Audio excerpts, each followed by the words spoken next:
Hello everyone, good evening. So as usual guys, tuwing 9 p.m. lilipat na ako sa kabilang building kasi dito ako natutulog nga. Gaya ng sinabi ko, sa parents niya ako natutulog na building at doon din ang mga gamit ko.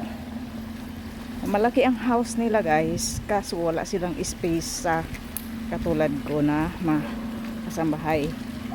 At puno ng abubot ang kanilang bahay. Wala talagang space. Upo nga lang ang rest ko doon guys.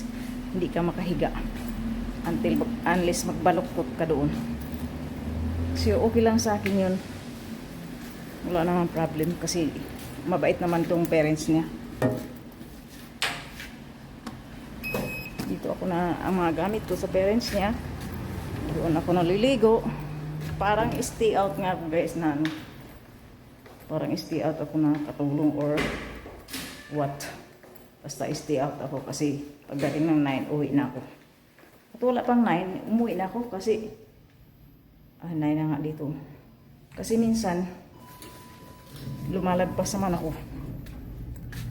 pagka maraming gagawin. Ngayon kasi order lang sila. Kaya wala akong mga hugasan. So 10:04. Hindi ko na siya pahabain guys. Baka si Lula ay nandyan na. Thank you so much for watching and please follow me. Bye for now.